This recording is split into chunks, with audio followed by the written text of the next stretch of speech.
हम कथा सुनाते राम सकल गुण धाम की। हम कथा सुनाते राम सकल गुण धाम की।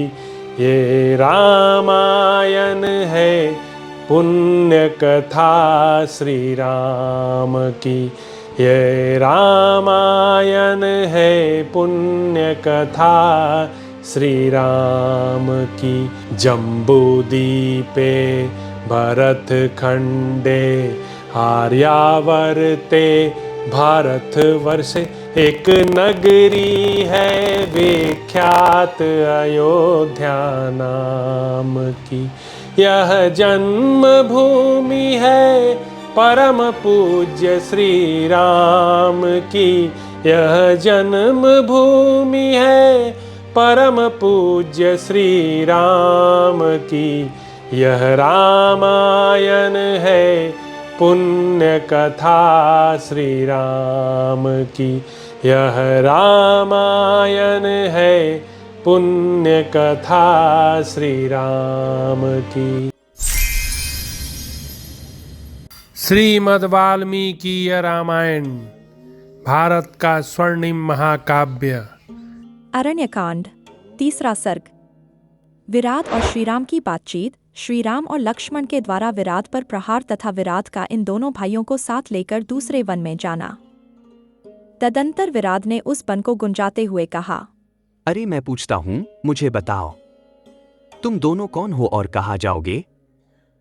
तब महातेजस्वी श्रीराम ने अपना परिचय पूछते हुए प्रज्वलित मुख्यालय उस राक्षस से इस प्रकार कहा, तुझे मालूम होना चाहिए कि महाराज इक्ष्वाकु का कुल ही मेरा कुल है। हम दोनों भाई सदाचार का पालन करने वाले क्षत्रिय हैं और कारणवश इस समय वन में निवास करते हैं। अब हम तेरा परिचय जानना चाहते हैं। तू कौन है जो दंडक वन में स्वेच्छा से विचर रहा है? यह सुनकर विराट ने सत्य पराक्रमी श्रीराम से कहा, रघुवंशी नरेश, मैं प्रसन्नतापूर्वक अपना परिचय देता हूं। तुम मेरे विषय में सुनो। मैं जब नामक राक्षस का पुत्र हूं। मेरी माता का नाम शतहृदा है।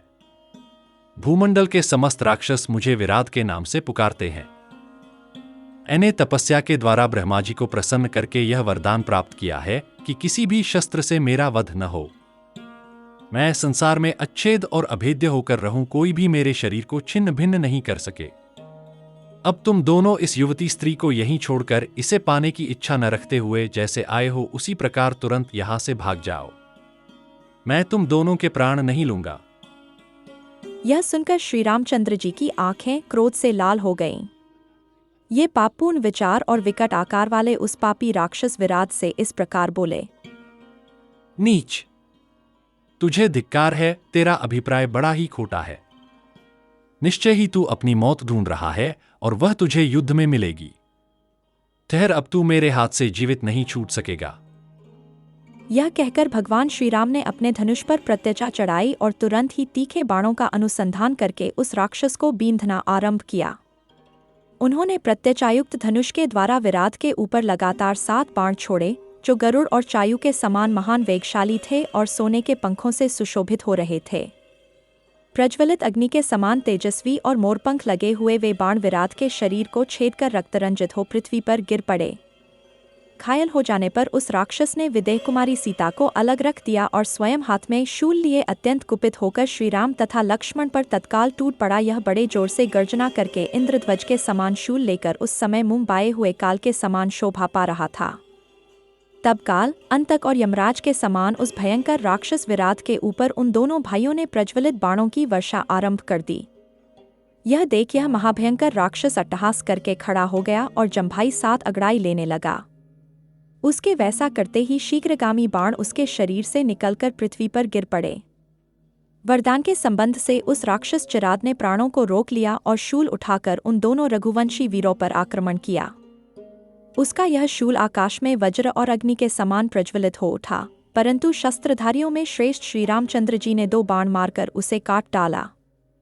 श्री रामचंद्र जी के बाणों से कटा हुआ विराट का वह शूल वज्र से छिन्न भिन्न हुए मेरु के शिलाखंड की भांति पृथ्वी पर गिर पड़ा। फिर तो वे दोनों भाई शीघ्र ही काले सर्पों के समान 2 तलवारें लेकर तुरंत उस पर टूट पड़े और तत्काल बलपूर्वक प्रहार करने लगे। उनके आघात से अत्यंत घायल हुए उस भयंकर राक्षस ने अपनी दोनों भुजाओं से उन अकम्य पुरुष सिंह वीरों को पकड़कर अन्यत्र जाने की इच्छा की। उसके अभिप्राय को जानकर श्रीराम ने लक्ष्मण से कहा, सुमित्रा नंदन, यह राक्षस अपनी इच्छा के अनुसार हम लोगों को इस मार्ग से ढोकर ले चले। यह जैसा चाहता है उसी तरह हमारा चाहन बनकर हमें ले चले, इसमें बाधा डालने की आवश्यकता नहीं है। जिस मार्ग से यह निशाचर चल रहा है यही हम लोगों के लिए आगे जाने का मार्ग है। अत्यंत यल से उद्दंड बने हुए निशाचर विराट ने अपने बल पराक्रम से उन दोनों भाइयों को बालकों की तरह उठाकर अपने दोनों कंधों पर बिठा लिया। उन दोनों रघुवंशी वीरों को कंधे पर चढ़ा लेने के बाद राक्षस विराट भयंकर गर्जना करता हुआ वन की ओर चल दिया। तदनंतर उसने एक ऐसे वन में प्रवेश किया जो महान मेघों की घटा के समान घना और नीला था। नाना प्रकार के बड़े बड़े वृक्ष वहां भरे हुए थे। भांति भांति के पक्षियों के समुदाय उसे विचित्र शोभा से संपन्न बना रहे थे तथा बहुत से गीदड़ और हिंसक पशु उसमें सब ओर फैले हुए थे। चौथा सर्ग, श्री राम और लक्ष्मण के द्वारा विराट का युद्ध। रघुकुल के श्रेष्ठ वीर ककुत्स्थकुल भूषण श्रीराम और लक्ष्मण को राक्षस लिए जा रहा है, यह देखकर सीता अपनी दोनों बाहें ऊपर उठाकर जोर जोर से रोने चिल्लाने लगी। हाय, इन सत्यवादी, शीलवान और शुद्ध आचार विचार वाले दशरथ नंदन श्रीराम और लक्ष्मण को यह रौद्र रूपधारी राक्षस लिए जा रहा है। राक्षस शिरोमणे, तुम्हें नमस्कार है। इस वन में रीछ, व्याघ्र और चीते मुझे खा जाएंगे, इसलिए तुम मुझे ही ले चलो, किंतु इन दोनों ककुत्स्थवंशी वीरों को छोड़ दो। विदेहनदिनी सीता की यह बात सुनकर ये दोनों वीर श्रीराम और लक्ष्मण उस दुरात्मा राक्षस का वध करने में शीघ्रता करने लगे। सुमित्रा कुमार लक्ष्मण ने उस राक्षस की बाईं और श्रीराम ने उसकी दाहिनी बाह बड़े वेग से तोड़ डाली। भुजाओं के टूट जाने पर यह मेघ के समान काला राक्षस व्याकुल हो गया और शीघ्र ही मूर्छित होकर वज्र के द्वारा टूटे हुए पर्वत शिखर की भांति पृथ्वी पर गिर पड़ा। तब श्रीराम और लक्ष्मण विराट को भुजाओं, मुक्कों और लातों से मारने लगे तथा उसे उठा उठाकर पटकने और पृथ्वी पर रगड़ने लगे। बहुसंख्यक बाणों से घायल और तलवारों से क्षत विक्षत होने पर तथा पृथ्वी पर बार बार रगड़ा जाने पर भी वह राक्षस मरा नहीं। अवध्य तथा पर्वत के समान अचल विराट को बारंबार देखकर भय के अवसरों पर अभय देने वाले श्रीमान राम ने लक्ष्मण से यह बात कही। पुरुष सिंह, यह राक्षस तपस्या से वर पाकर अवध्य हो गया है। इसे शस्त्र के द्वारा युद्ध में नहीं जीता जा सकता। इसलिए हम लोग निशाचर विराट को पराजित करने के लिए अब गड्ढा खोदकर गाड़ दें। लक्ष्मण, हाथी के समान भयंकर तथा रौद्र तेज वाले इस राक्षस के लिए इस वन में बहुत बड़ा गड्ढा खोदो। इस प्रकार लक्ष्मण को गड्ढा खोदने की आज्ञा देकर पराक्रमी श्रीराम अपने एक पैर से विराट का गला दबाकर खड़े हो गए।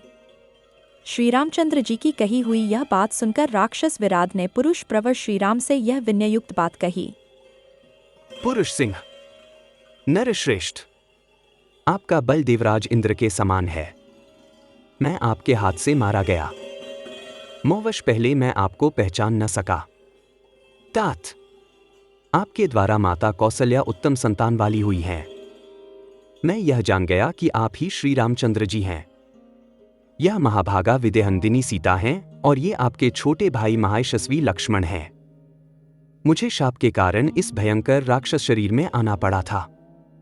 मैं तुम्बुरु नामक गंधर्व हूं। कुबेर ने मुझे राक्षस होने का शाप दिया था। जब मैंने उन्हें प्रसन्न करने की चेष्टा की तब ये महायशस्वी कुबेर मुझसे इस प्रकार बोले, गंधर्व, जब दशरथ नंदन श्रीराम युद्ध में तुम्हारा वध करेंगे तब तुम अपने पहले स्वरूप को प्राप्त होकर स्वर्गलोक को जाओगे। मैं रंभा नामक अप्सरा में आसक्त था, इसलिए एक दिन ठीक समय से उनकी सेवा में उपस्थित न हो सका। इसीलिए कुपित हो राजा चैश्रवण कुबेर ने मुझे पूर्वोक्त शाप देकर उससे छूटने की अवधि बताई थी। शत्रुओं को संताप देने वाले रघुवीर, आज आपकी कृपा से मुझे उस भयंकर शाप से छुटकारा मिल गया। आपका कल्याण हो, अब मैं अपने लोक को जाऊंगा। तात, यहां से 1.5 योजन की दूरी पर सूर्य के समान तेजस्वी प्रतापी और धर्मात्मा महामुनि शरभंग निवास करते हैं।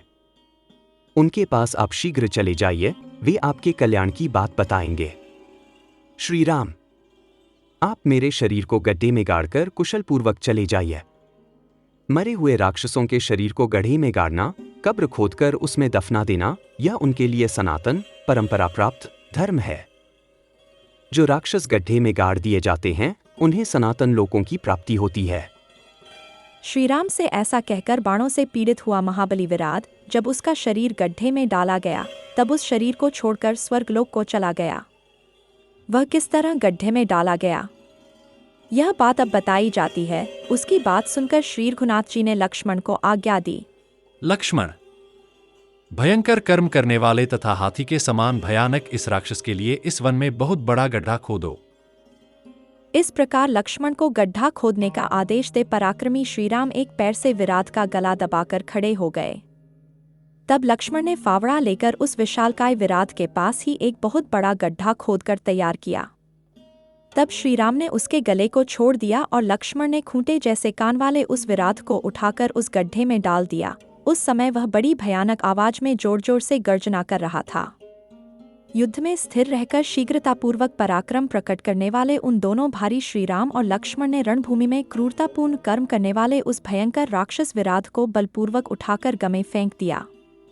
उस समय वह जोर जोर से चिल्ला रहा था। उसे गहे में डालकर वे दोनों बंधु बड़े प्रसन्न हुए। महान असुर विराट का तीखे शस्त्र से वध होने वाला नहीं है, यह देखकर अत्यंत कुशल दोनों भाई नरश्रेष्ठ श्रीराम और लक्ष्मण ने उस समय गड्ढा खोदकर उस गड्ढे में उसे डाल दिया और उसे मिट्टी से पाटकर उस राक्षस का वध कर डाला। वास्तव में श्रीराम के हाथ से ही हठपूर्वक मरना उसे अभीष्ट था। उस अपनी मनोवांछित मृत्यु की प्राप्ति के उद्देश्य से स्वयं वनचारी विराट ने ही श्रीराम को यह बता दिया था कि शस्त्र द्वारा मेरा वध नहीं हो सकता। उसकी कही हुई उसी याद को सुनकर श्रीराम ने उसे गड्ढे में गाड़ देने का विचार किया था। जब वह गड्ढे में डाला जाने लगा उस समय उस अत्यंत बलवान राक्षस ने अपनी चिल्लाहट से सारे वन प्रांत को गुंजा दिया। राक्षस विराट को पृथ्वी के अंदर गहवे में गिराकर श्रीराम और लक्ष्मण ने बड़ी प्रसन्नता के साथ उसे ऊपर से बहुतेरे पत्थर डालकर पाट दिया। फिर वे निर्भय हो उस महान वन में सानंद विचरने लगे। इस प्रकार उस राक्षस का वध करके मिथिलेश कुमारी सीता को साथ ले सोने के विचित्र धनुषों से सुशोभित हो वे दोनों भाई आकाश में स्थित हुए चंद्रमा और सूर्य की भांति उस महान वन में आनंदमग्न हो विचरण करने लगे। इस प्रकार श्री वाल्मीकि निर्मित आश रामायण आदि काव्य के अरण्यकांड में चौथा सर्ग पूरा हुआ। हम कथा सुनाते राम सकल गुण धाम की, हम कथा सुनाते राम सकल गुण धाम की। ये रामायण है पुण्य कथा श्री राम की, ये रामायण है पुण्य कथा श्री राम की। जम्बूदीपे भरत खंडे आर्यावर्ते भारत वर्षे एक नगरी है विख्यात अयोध्या नाम की। यह जन्म भूमि है परम पूज्य श्री राम की, यह जन्म भूमि है परम पूज्य श्री राम की। यह रामायण है पुण्य कथा श्री राम की, यह रामायण है पुण्य कथा श्री राम की।